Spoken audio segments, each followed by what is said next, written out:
መጽሐፍ ቅዱሳችን ርዕስ የሚሆነው በዮሐንስ ወንጌል ምዕራፍ 16 ቁጥር 13 ላይ የእውነት መንፈስ በመጣ ጊዜ ወደ እውነት ሁሉ ይመራችኋል በሚል ርዕሰ ጉዳይ እንማማራለን። ጌታችን መድኃኒታችን ኢየሱስ ክርስቶስ ደቀ መዛሙርቱን በሚያስተምር ጊዜ ከነገራቸው ጠንካራ እውነቶች መካከል አንደኛው እኔ ወደ ላይ እሄዳለሁ፣ ወደ አባቴ አርጋለሁ፣ ከሰማይ የመጣው ክርስቶስ ወደ ሰማይ እንደሚያርግ ለሐዋርያት ሲነግራቸው እናትም አባትም ሆኖ ያኖራቸው ክርስቶስ ሁሉን ትተው የተከተሉት ክርስቶስ ወደ ሰማይ እንደሚያርግ ከነሱ እንደሚለይ በሥጋ ባስታወሱ ጊዜ ጥልቅ የሆነ ሐዘንን ያስተናግዱ ነበረ። ጌታችን ኢየሱስ ክርስቶስም ምን ይላቸዋል? እኔ ካልሄድኩ፣ እኔ ወደ ሰማይ ካላረግሁ የእውነት መንፈስ ወይም መንፈስ ቅዱስ ወደ እናንተ አይመጣም። ነገር ግን ወደ ሰማይ የማርግ ከሆነ የእውነት መንፈስ አባቴ ይልክላችኋል። የእውነት መንፈስ ወደ እናንተ በመጣ ጊዜ ወደ እውነት ሁሉ ይመራችኋል። እውነትን የምትሸከሙበት ጽኑ የሆነ የልብ ትከሻን ይሰጣችኋል። ብዙ ልነግራችሁ የምፈልገው ነገር ነበር አላቸው። ነገር ግን አሁን ልትሸከሙት አትችሉም። የእውነት መንፈስ ጰራቅሊጦስ በመጣ ጊዜ ግን ሁሉን ያስተምራችኋል፣ ሁሉን ይነግራችኋል፣ ወደ እውነት ሁሉ ይመራችኋል አላቸው ክርስቶስ። አምላካችን እኛንም ወደ እውነት ይምራል። ዛሬ በዓሉ በዓለ መንፈስ ቅዱስ ነው። የመንፈስ ቅዱስ በዓል በሰፊው በቤተ ክርስቲያን የሚነገርበት ነው። አገልግሎቷን ሁሉ በመንፈስ ቅዱስ መሪነት ትፈጽማለች። መንፈስ ቅዱስ ከሦስቱ የሥላሴ አካላት አንደኛው እንደሆነ ቤተ ክርስቲያን ታስተምራለች። ሁላችንም እንደምናውቀው አብ፣ ወልድ፣ መንፈስ ቅዱስ አንድ አምላክ፣ አንዲት መንግስት፣ አንዲት ስልጣን እንደሆነ እናምናለን። በአባቶቻችን አስተምህሮ በመጻሕፍቱ እንደተጻፈውም አንሰ ሶበ እቤ እግዚአብሔር እብል በእንተ አብ ወወልድ በመንፈስ ቅዱስ፣ እኔ እግዚአብሔር ባልኩ ጊዜ ስለ አብ፣ ስለ ወልድ፣ ስለ መንፈስ ቅዱስ ማለቴ ነው ብለው እንዳስተማሩን መንፈስ ቅዱስ ይህንን ዓለም የፈጠረ መንፈስ ቅዱስ ዓለምን በእጁ ጨብጦ የሚገዛ የአብና የወልድ ሕይወታቸው እንደሆነ እናምናለን። እግዚአብሔር አካሉ ሦስት ነው። መለኮቱ ጌትነቱ አንድ ነው። እግዚአብሔር በስም ሦስት ነው፣ በአካል ሦስት ነው፣ በግብር ሦስት ነው፣ በባህሪ ግን አንድ ነው። እግዚአብሔር አብ ወልድ በመንፈስ ቅዱስ ይባላል። ከተከለለ አብ የራሱ የሆነ ፍጹም አካል ፍጹም ገጽ ፍጹም መልክ አለው እንደሚጎበኘው፣ ወልድም የራሱ የሆነ ፍጹም አካል ፍጹም መልክ አለው። ሐዋርያት የራሱ የሆነ ፍጹም አካል ፍጹም ገጽ ፍጹም መልክ አለው።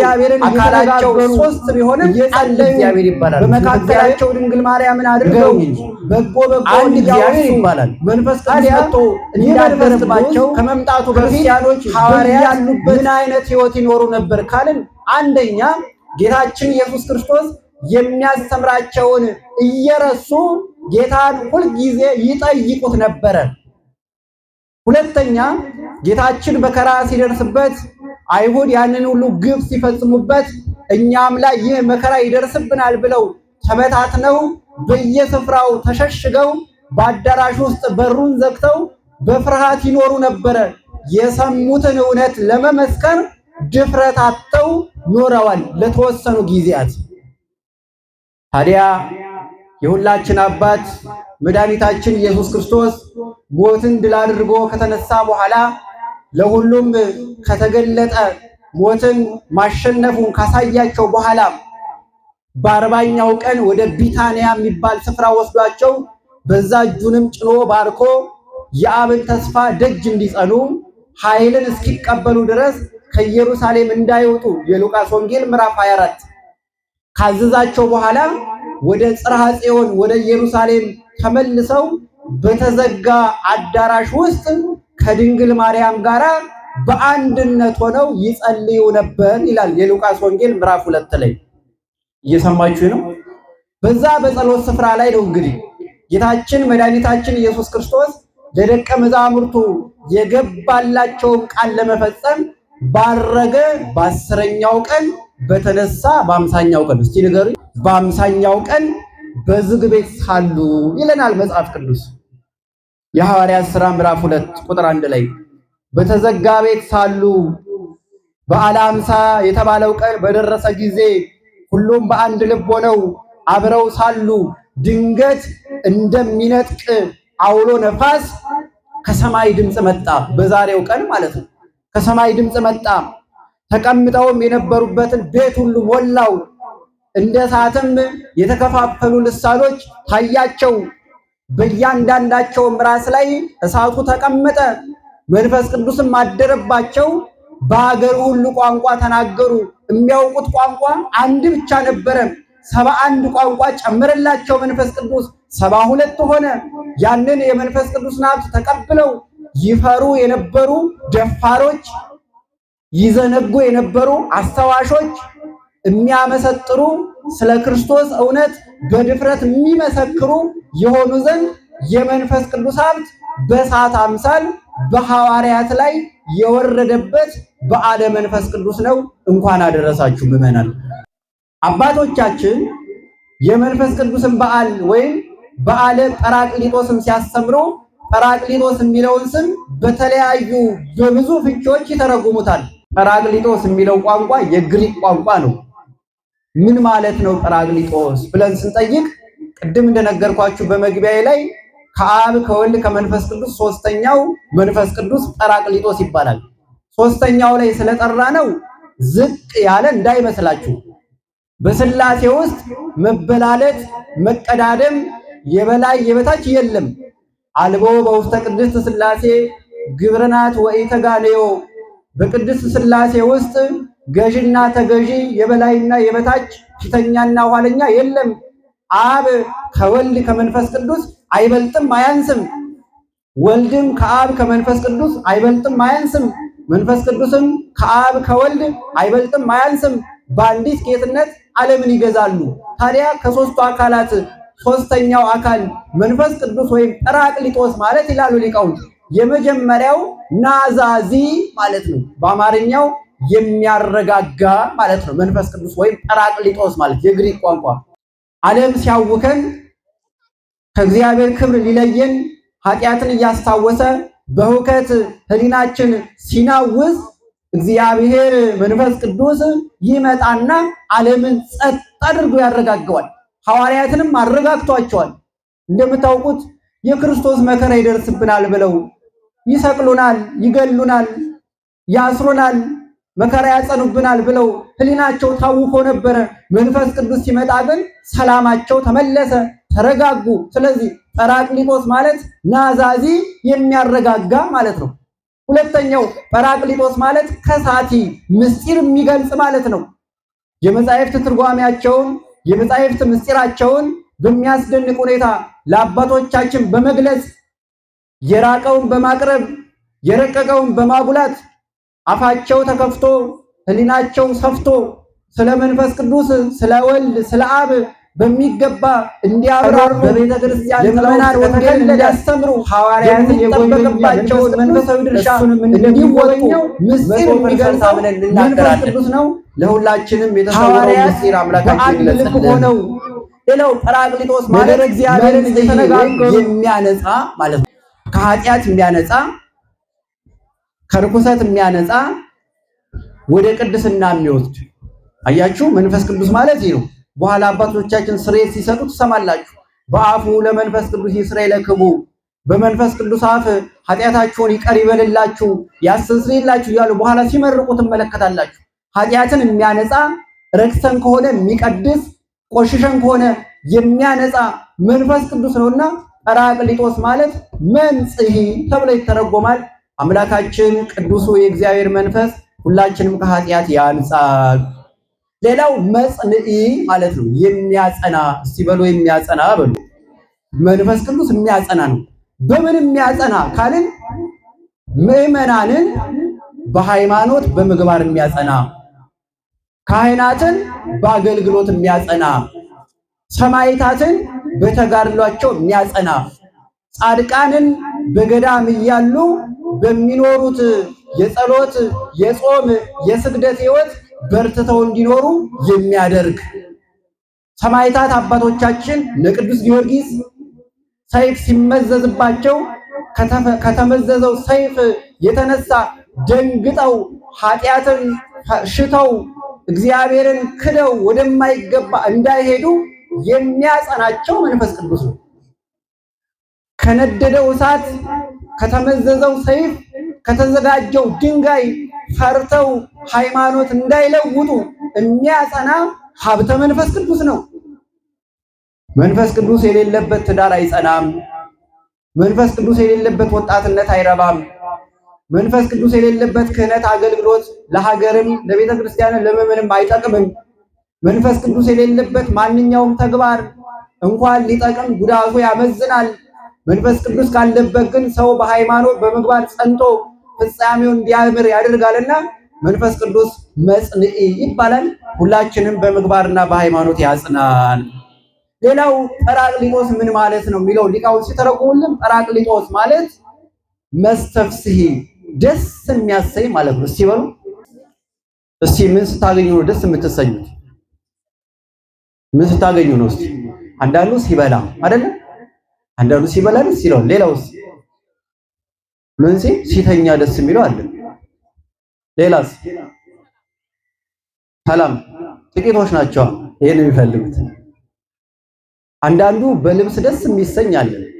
ሌላው ደግሞ ሲሾም ደስ የሚሰኝ አለ። ከፍሎ የሚሾም ሁሉ አለ። አንዳንዱስ ገሎ ደስ የሚሰኝም አለ አይደል? ሰው ገሎ ባልና ሚስት አፋቶ ወንድሙን ገፍቶ የሰው ነገር ነጥቆ ደስ የሚሰኝ አለ። ይሄ የሰይጣን ደስታ። ሊቃውንት እንደተረጎሙን ደስታ አራት ወገን ነው። አንደኛው የቀበሮ ደስታ። ቀበሮ ደስታዋ ምግብ ላይ የተመሰረተ ነው። አዝማማር ትወዳለች። እሱን ለማግኘት ትለፋለች። ስታገኘው ከደስታዋ ብዛት የተነሳ ትዘላለች።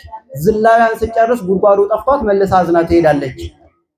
አንዳንድ ሰው በዓል ሲመጣ ትዝ የሚለው የሚበላው ምግብ ብቻ ነው። ትንሣኤ ሲመጣ የሚገባው ቅርጫ ነው ትዝ የሚለው፣ ቁርባኑ ትዝ የማይለው አለ።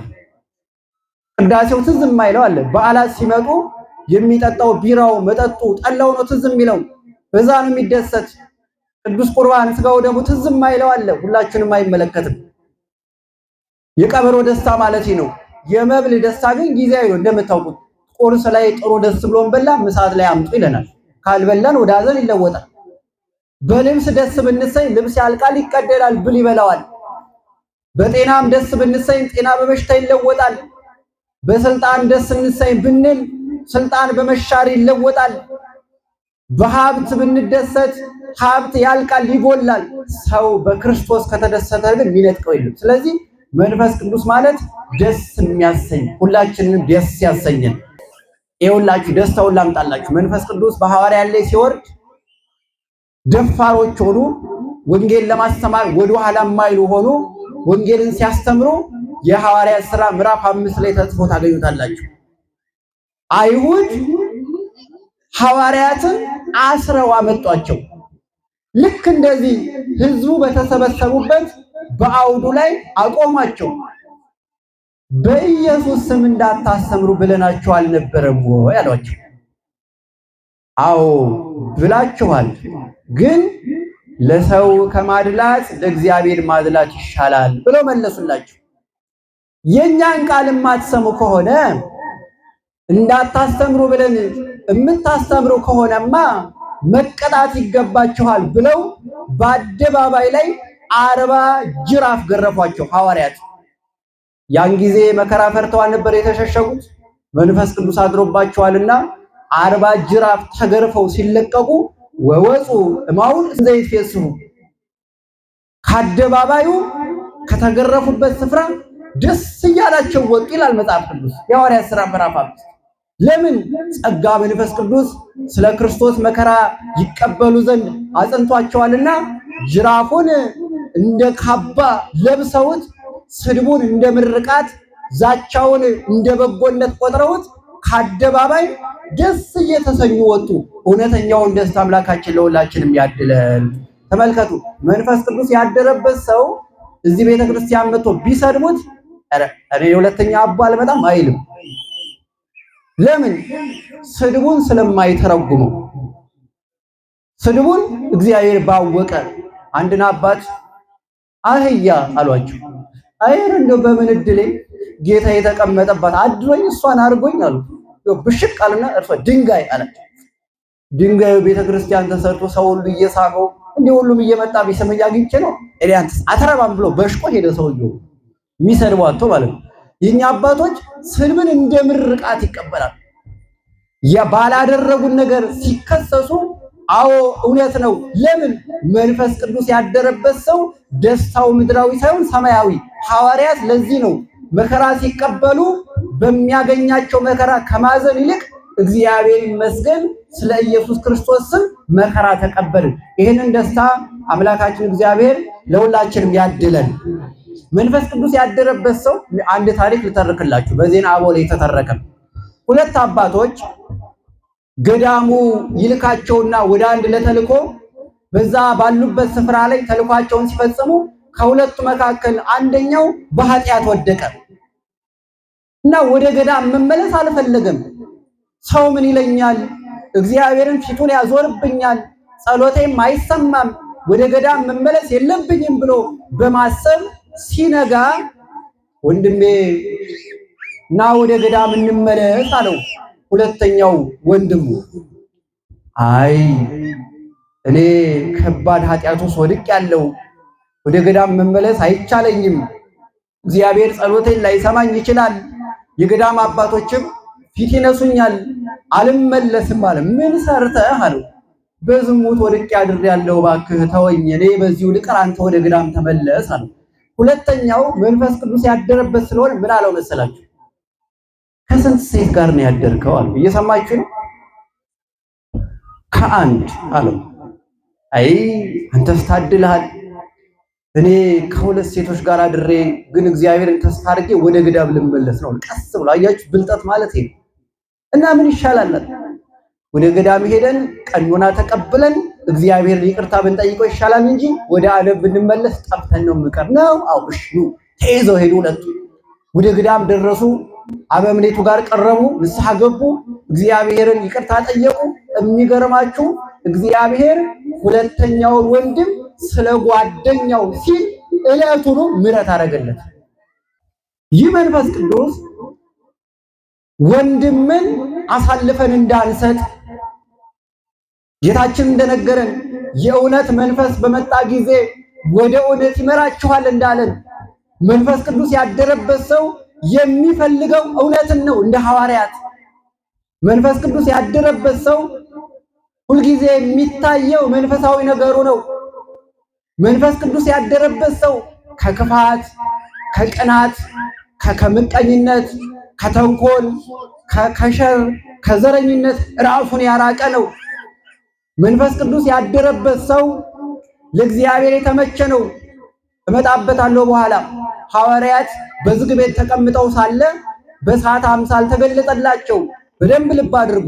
መንፈስ ቅዱስ በእሳት አምሳል የተገለጠበት ራሱ የሆነ ምክንያት አለው። እሳት እንደምታውቁት ገበሬዎች አባቶቻችን እናቶቻችን በደንብ ታውቁታላችሁ። መሬት ከመዘራቱ በፊት ከመታረሱ በፊት በምን ያቃጥሉታል? ንገሩኝ እንጂ። ለምን እንዲመች ነው። ለዘር እንዲመች አይደለ? ጥሩ ማብቀል እንዲችል በእሳት አቃጥለውት በእሳት የተቃጠለው መሬት ሲዘራበት ጥሩ ምርት እንዲሰጥ መንፈስ ቅዱስ ያደረበት ሰው ለበጎ ነገር የተፋጠነ ነው። የገባችሁ ነው አይደለ? የመንፈስ ቅዱስ ማደሪያ የሆነ ሰው ለጾም፣ ለጸሎት፣ ለምጽዋት ራሱ የተከፈተ መንገድ ነው። መንፈስ ቅዱስ አንድነት እንጂ ልዩነትን አይሰብክም። ሐዋርያት አባቶቻችን ሀብተ መንፈስ ቅዱስን ከተቀበሉና በዓለም ሁሉ ቋንቋ መናገር ከቻሉ በኋላ መከራን ሳይሰቀቁ ስለ ክርስቶስ እንደመሰከሩ ሀብተ መንፈስ ቅዱስ ያደረበት ሰው እውነቱን እውነት ሐሰቱን ሐሰት ከማለት ወደ ኋላ አይልም። አስተምረው ወንጌል ሰጥተው ድውያንን ፈውሰው ቃለ ሕይወት ያሰማልን መግባር ሲገባቸው ጥፊ እየተቀበሉ ደስ የተሰኙት ሀብተ መንፈስ ቅዱስ ስላደረባቸው ነው። ይህንን መንፈስ ቅዱስ አምላካችን በሁላችንም ያሳድርብን። ሀብተ መንፈስ ቅዱስን ከኛ አያርቅ። የተወደዳችሁ ምዕመናን ሐዋርያት በእሁድ ቀን ከጠዋቱ 3 ሰዓት ላይ መንፈስ ቅዱስ አድሮባቸው በዓለም ሁሉ ቋንቋ ሲናገሩ እውነትን ሲመሰክሩ እውነቱ ያልጣማቸው አይሁድ በጠዋቱ ጠጅ ጠጥተው ሰክረው ይዘባርቃሉ ብለው ከሰዋቸው ነበረ። እነሱ ግን የለም በዚህ በጠዋት ጠጅ አልጠጣንም። ግን አስተውሉ፣ ቀድሞ በነቢያት የተነገረውን ትንቢት በዳዊት የተዘመረውን በሙሴ የተብራራውን ያንን ክርስቶስን ለመከራ አሳልፋችሁ የሰጣችሁትን እኛስ ንነሰ ንሰብክ ክርስቶስ ተሰቅለ ቅዱስ ጳውሎስ እንደተናገረው እኛ ግን የተሰቀለው ክርስቶስን እንሰብካለን ብሎ እንደተናገረ ሰቅለው የገደሉት ኢየሱስ ክርስቶስን ለመናገር በፍጹም አላፈሩም። ለምን? የእውነት መንፈስ ጰራቅሊጦስ እውነቱን ሁሉ ገልጾላችኋልና። ለሁላችንም እውነቱን ይግለጽልን፣ ለሁላችን እውነቱን ይግለጽልን። ሰው መንፈስ ቅዱስ እንዲያድርበት የሐዋርያትን ሥራ መከተል፣ በአባቶቻችን መንገድ መጓዝ፣ ከመቅደስ አለመለየት ይገባል። የተወደዳችሁ ክርስቲያኖች ሐዋርያት ሀብተ መንፈስ ቅዱስ እንዲያድርባቸው ከተጠቀሙበት ወይም ከጠበቁት ሕግ መካከል የሉቃስ ወንጌል ምዕራፍ 24 መጨረሻውን ስታነቡት ኃይልን እስክትለብሱ በኢየሩሳሌም ቆዩ ተብሏል። እስቲ በሉ ኃይልን እስክትለብሱ በሉ። በየት ቆዩ? ያቺ ኢየሩሳሌም ቤተክርስቲያን ናት።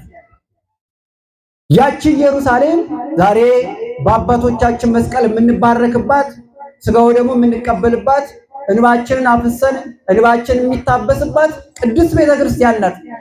ሐዋርያት ከመቅደሱ እንዳይወጡ ታዘው መንፈስ ቅዱስ እንደተቀበሉ ባገኙት ሀብተ መንፈስ ቅዱስ ወንጌልን ለዓለም እንዳዳረሱ አንድ ክርስቲያን በቤተ ክርስቲያን ሳይለይ ከጸሎቱ ሳይለይ ስጋው ደሙን በመቀበል አጽዋማትን በመጠበቅ እጁ ከምጽዋት ሳያጥር አንደበቱ ከስድብ ጆሮ ከሐሜት ሕዋሳቱ ከርኩሰት ተጠብቆ ከኖር በቤተ ክርስቲያን ጥላ ውስጥ ከተከለለ ሐዋርያትን የጎበኘ መንፈስ ቅዱስ እሱንም እንደሚጎበኘው 100% አምነን እንናገራለን። ሐዋርያት በአንድ ልብ ሆነው ነገረ እግዚአብሔርን እየተነጋገሩ እየጸለዩ በመካከላቸው ድንግል ማርያምን አድርገው በጎ በጎን እያወሱ መንፈስ ቅዱስ መጥቶ እንዳደረባቸው ክርስቲያኖች በያሉበት በቤትም ሊሆን ይችላል፣ በስራ ቦታ ታክሲ ውስጥም ሊሆን ይችላል፣ መንገድ ላይ ብቻ ባሉበት ስፍራ ላይ አንደበታቸውን ከሐሜት ጠብቀው ጆሮቻቸውን ርኩሰት ከመስማት ጠብቀው አይኖቻቸውን ጠብቀው ነገረ እግዚአብሔርን እያሰቡ እየተነጋገሩ ለሀገርም ለወገንም ለራስም የሚጠቅም በጎ ነገር እየተወያዩ በሚሄዱ ሰዎች መካከል እግዚአብሔር መንፈስ ቅዱስ ይመጣል። አትጠራጠሩ፣ ይመጣል። እንደዚህ አይነት ሰዎችን ይስባቸዋል፣ ይስቡታል። ንብ አበባ እንድትሳብ ወደ አበባ ልትቀስም እንደምትመጣ በጎ ነገር ከአንደበታቸው በሚወጡ ሰዎች መካከል እግዚአብሔር መንፈስ ቅዱስ አለ። ሐዋርያት በመንፈስ ቅዱስ የከበሩት ሰውን እያሙ አልነበረም። እዛ ቦታ ላይ እየሰማችሁ ነው አይደል? መንፈስ ቅዱስ የጎበኛቸው ነገር እግዚአብሔርን እየተጨዋወቱ የክርስቶስን መከራ መስቀል ይመጣ ይሆንን እያሉ ወደ ላይ የሚመለክ ያዩትን ክርስቶስን እየናፈቁት እንዳለ ነው ሀብተ መንፈስ ቅዱስ መጥቶ የጎበኛቸው። እንግዲህ ቡና ልትጠጡ በየአካባቢው ተሰበሰባላችሁ፣ እንደየአቅማችሁ ትገባበዛላችሁ። በዛ ቦታ ላይ ግን ሰውን አትቦጭቁ። እኔ እውነቱን ልንገራችሁ፣ በዛ ቦታ ላይ የሌለ ሰው አይነሳ። ያደገ ከሆነ ይደግ፣ ከቻላችሁ አግዙት፣ ካልቻላችሁ ተዉት። እገሌ እኮ እናውቃለን እዚህ ተወልዶ እንደዚህ ሆኖ፣ በፍጹም ምን ጨነቀ? አሳዳጊ እግዚአብሔር አኗሪ እግዚአብሔር ካንተ ብር ስጠኝ አላለ? ካለ ስጠው፣ ከሌለ ተመኝለት በጎ። ስትሰበሰቡ እገሊትማ እኮ የማትታወቅ መስላ የኛን ማን ይግለጥልን? በነገራችን ላይ አንድ የሚባል አባባል አለ። በዚህ በዓለሙ ሁለት ሰዎች ተቀምጠው ሶስተኛ ሰው መጥቶ ስለሌላ ሰው ወሬ ቢያስጀምራቸው፣ እየሰማችሁ ነው አይደል? ሁለት ሰዎች ተቀምጠው ሶስተኛ ሰው መጥቶ ስለሌላ ሰው ወሬ ቢያስጀምራቸውና ወሬውን ጨርሶ ሲወጣ ቀጣዩ ርዕሳቸው ሰውየው የወጣው ማለት ነው። እሱም ሰው መስሎ ደግሞ ስለ ገሌ ያወራል ይባላል ወዲያው እዛችሁ ማለት ነው። ስለዚህ እኔ ገሌን እንዲህ ካልኩት እኔም እንዲህ ይባላለሁ ማለትን እናስቀድም። ከሐሜት ራሳችን እናርቅ። ዘረኝነት ማንንም አልጠቀምም። መከፋፈል ማንንም አልጠቀመም። እርስ በርስ መናከስ ማንንም አልጠቀመም። እገሌ እዚህ ተወለደ የትስ ቢወለድ ፈቅዶ ወዶ ተወለደ እንዴ? ይሄ ከመንፈስ ቅዱስ የሚያርቅ ነው። ክርስትና አንድነት ነው። በአንድነት ውስጥ ሆኖ መንፈስ ቅዱስን መቀበል ከሆነ በልዩነት የሚመጣ መንፈስ ቅዱስ የለም። ኦርቶዶክሳውያን በመነካከስ የሚመጣ መንፈስ ቅዱስ የለም። በቂም ውስጥ የሚመጣ በሐሜት በክፋት እግዚአብሔር በማይወደው በጎ ባልሆኑ ነገሮች የሚመጣ መንፈስ ቅዱስ የለም። ስለዚህ ኦርቶዶክሳውያን ሐዋርያትን የጎበኘ መንፈስ ቅዱስ እንዲጎበኘን ከፈለጋችሁ መቅደስነታችሁን ጠብቁ። ሁላችንም እንጠብቅ። ንስሐ እንግባ። ወደ አባቶቻችን እንቅረብ።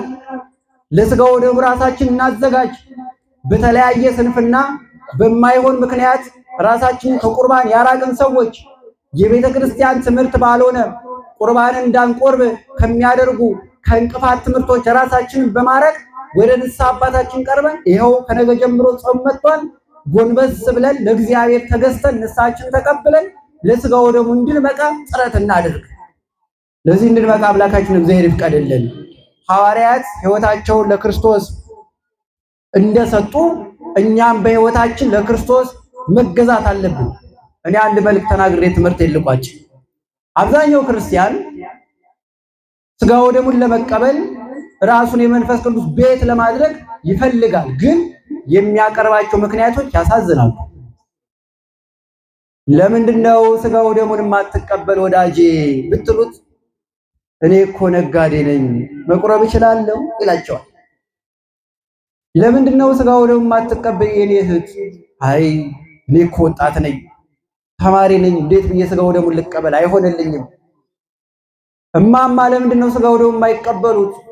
ኧረ እኔ በምን አቅሜ እሱ ይቀበለኝ እንጂ ይላሉ እናቶች። አባቶችም እንደዛው። ወጣቶችም ኃጢአት ብሰራስ ገና ሩጫዬን አልጨረስኩ እየነገድኩ ነው እየሰራው ነው እንደዚህ ያለ የሥራ ዘርፍ ውስጥ አለው ደግሞ ሥጋው ወደሙን ተቀብዬ የሆነ ነገር ብሆንስ ብሎ ይፈራሉ። እግዚአብሔርን ማክበር የተገባ ነው። አክብሮ መራቅ ግን ትክክል አይደለም። ኦርቶዶክሳውያን እግዚአብሔርን መፍራት የተገባ ነው። እግዚአብሔርን ፈርቶ ግን ከአባት እቅፍ መውጣት የተገባ አይደለም። ሰው የሐዋርያት በረከት እንዲያድርበት መንፈስ ቅዱስ እንዲጎበኘው ከፈለገ እግዚአብሔር የሰጠውን ሰማያዊ ስጦታ ቅዱስ ሥጋውና ክቡር ደሙን መቀበል ክርስቲያናዊ ግዴታ አለበት። ምክንያቶቻችሁን አርቁ። ሰው ስልክ የገዛው ሊደውልበት ነው። እውነት ወይስ ሐሰት? እንደምን አደራችሁ? ሰው ስልክ የገዛው ምን ሊያደርግበት? ቁጭ ቢያደርገውስ? ቴሌ ይዘጋዋል አይደል? ካርድ አትሞላበትም ብሎ ይዘጋዋል ቴሌ። እኛም ንስሐ አባት ያዝነው ልንቆርብ ነው፣ ሌላ አይደለም። ንስሐ አባት ያዝነው ከኃጢአት ልንላቀቅ ነው። ሳሙና የምንገዛው ለልብስ ልናጥብበት ነው። ሳሙና አይበላም እንደምታውቁት፣ ሳሙና የልብስ ነው። አባቶቻችን የተሾሙት በእኛ ላይ ነው። ምን ሊያረጉ? ስንጣመም ሊያቃኑን፣ ኃጢአት ስንሰራ ንስሐ ሊሰጡን፣ ለሥጋው ደሙ እንድንበቃ የሚገባው ሊያዙን፣ ያዘዙንን የመፈጸም ግዴታ አለብን። ከዛ መንፈስ ቅዱስ ያድርብናል። ንስሐ አባት ፈቅዶ ኑ ሥጋው ደሙ ተቀበሉ እያለ አይገባኝም። ይሄ ትህትና ይመስላችኋል? ጤነኝነት አይደለም። ስለዚህ ወደ አባቶቻችሁ ቅረቡ። የጨለመው የሚበራው የቀዘቀዘው የሚሞቀው ሥጋው ደሙን ስንቀበል ንስሐ ስንገባ ወደ መቅደሱ ስንቀርብ የስም ክርስቲያን መሆናችን ቀርቶ በተግባር ራሳችንን ስንገልጥ የትኛውን ምክንያት አርቁ። ሴት ወራዊ ልማድ ከመጣባት መቁረብ አትችልም የሚል ሕግ የላትም ቤተክርስቲያን። እድሜዋ ነው ደረሰ። በእድሜዋ ከመጣ ጊዜዋን ጠብቃ ልክ ሲያቆም ታጥባ ንስሐ ገብታ ንስሐን ሲጨርስ ሥጋው ደሙን የመቀበል መብት አላት። ማንም አልከለከላት። ወጣት ስለሆንክ ተማሪ ስለሆንክ ቁርባን እንዳትቆርብ ያደረገ የከለከለ የለም። ቅዱስ ቁርባን ለዓለም ሁሉ የተሰጠ የሕይወት እንጀራ ነው። እንዲህ ይሉታል እኮ አባቶቻችን ስለ ሥጋው ደሙ። ቅዱስ አግናጤዎስ ምጥውል አንበሳ እስቲ ስለ ቁርባን ንገረን፣ ቁርባን ምንድነው ብትሉት ሜዲሲን ኦፍ ኢሞርታሊቲ የኢመዋቲነት መድኃኒት ነው ይላል። የህይወት መድኃኒት ሀብተ መንፈስ ቅዱስ የሚያሳድር ህይወት ነው ይለናል ቅዱስ አግናጢዮስ። እነ ቅዱስ ዮሐንስ አፈወርቅን ብትጠይቋቸው ሐኪም ለተለያየ በሽታ የተለያየ መድኃኒት ያዛል፣ እኛ ግን ለሁሉ በሽታ የምናዘው አንድ የእግዚአብሔር ቃል ቅዱስ ቁርባን ነው ብሎ ይናገራል።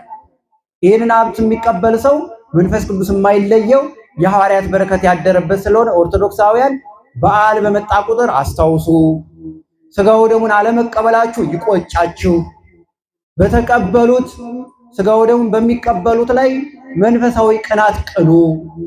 መንፈሳዊ ስጋዊ ከሆነ የሚያጠፋ ነው። መንፈሳዊ ቅናት ቅኑ፣ ተሳሉ፣ ወደ እግዚአብሔር ለምኑ። እኔም ስጋ ቅዱስ ስጋን ክቡር ደም እንድቀበል አድርገኝ እባክህ ጌታዬ በሉ። እናንተ ለልጆቻችሁ በጎ ማድረግን ከለመዳችሁ ሰማያዊ አባት እግዚአብሔርማ እንዴት በጎ ነገር አያደርግልንና ኦርቶዶክሳውያን በዓለ መንፈስ ቅዱስን የምናስታውሰው ስጋው ደሙን በመቀበል ወደ ቤተ ክርስቲያን በመምጣት ለመንፈስ ቅዱስ የተመቸ ማንነት እንዲኖረን በንስሐ በመመላለስ ነውና የአባቶቻችን አምላክ ቅዱስ እግዚአብሔር ንስሐ እንድንገባ ስጋው ደሙን እንድንቀበል አባቶቻችን የወረሱትን ሰማያዊ ክብር እንድንወርስ አምላካችን እግዚአብሔር ይፍቀድልን። በዓለ መንፈስ ቅዱስን ደስ በሚያሰኝ ሁኔታ ከሩቅም ከቅርብም ተሰብስበን ቃሉን እየሰማን ቅዳሴውን እያዳመጥን እየተሳተፍን ጠበሉን እየጠጣን እየተጠመቅን በአባቶች እየተባረክን በዚህ ቦታ ላይ እንድንሰበሰብ የፈቀደልን የአባቶቻችን አምላክ እግዚአብሔር ስሙ የተመሰገነ ይሁን። በመጨረሻ ሐዋርያት መንፈስ ቅዱስን የተቀበሉት በኢየሩሳሌም እንደሆነ ሁሉ መንፈስ ቅዱስ እንዲያድርባችሁ በሰንበት ከቤተ ክርስቲያን አትቅሩ። እሺ እምቢ ምን ይሻላል? እሺ አይደል? እንዳትቀሩ በሰንበት ከየት ነው መቅረት የለባችሁ። አሁን ዓለም ሰንበትን የነጠቀን አይመስላችሁ? ተቀምጠናል። እውነት ለመናገር ሰንደይ ማርኬት አለ፣ የእሑድ ገበያ። ሰው ቤተክርስቲያን እንዳይመጣ ቅናሽ ገበያው እሑድ ቀን ይከፈትለታል። ስለዚህ ከክርስቶስ ይልቅ ገበያው እንዲያስቀድም እድሩ እሑድ ነው አይደለም? ስብሰባውስ መቼ ነው? እሑድ ነው። የረፍት ቀን ተብሎ ሰው ቤተክርስቲያን እንዳይመጣ መቼ ነው የሚተኘው? እሑድ ነው። አልተቀማንም ሰንበትን። ወጣቱ ኳስ የሚጫወት መቼ ነው? እሑድ ነው። ወጣ ብትሉ እዛ ይጫወታል። የኛ ወንድሞቻችን ማለት የእናንተም ልጆች አሉ ዝም ያላችሁ ኳስ ሜዳስ ዝም የገዛ ልጃችሁ ዝም ልጄ ተው ሰንበት ነው እማይላብ ዝም ብሎ የሚያል እና ቤተክርስቲያን የመጣ ሰው መንፈስ ቅዱስ ያድርበታል። ሀብተ መንፈስ ቅዱስ አይለየውም። ስለዚህ በሰንበት የፈለገው ይምጣ እንዳትቀሩ። የፈለገው ከክርስቶስ የሚበልጥ ምንም ስለሌለ ከታመመ ሰው በቀር አይደለም የሚሉት አባቶቻችን። ከታመመ አልጋ ላይ ከወደቀ በቀር በሰንበት የተኛ የተወገዘ ነው። አቤት እንዲያው ስንት የተወግዘን ይሆን? እግዚአብሔር ሁላችንም ይቅር ይበለን። ታምረ ማርያም ነው የሚናገረው፣ ደዌ ከሌለበት በስተቀር በሰንበት የቀረውን አውግዘናል። ላለመወገዝ በሰንበት ከቤተክርስቲያን አትቅሩ። ከመንፈስ ቅዱስ ሀብት ላለመራቅ በሰንበት ክርስቲያን ከቤተክርስቲያን አትቅሩ። በቅዱስ ቦታው የሰበሰበን ቅዱስ ቃሉን ያስተማረን የአባቶቻችን አምላክ እግዚአብሔር ስሙ የተመሰገነ ይሁን። የተማርነውን በልቦናችን ያሳድርብን። በዓለ መንፈስ ቅዱስን በፍጹም ክብር እንዳከበርን የሐዋርያትን በዓል ፍቺውን ሐምሌ 5ን በፍቅር ተሰብስበን ታቦታቱ ወጥተው በፍጹም መንፈሳዊ ክብር እንድናከብር አምላካችን እግዚአብሔር ይፍቀድልን። ስብሐት ለእግዚአብሔር ወለወላዲቱ ድንግል ወለመስቀሉ ክብር። ይቆየን። የተማርነውን በልቦናችን ያሳድርብን።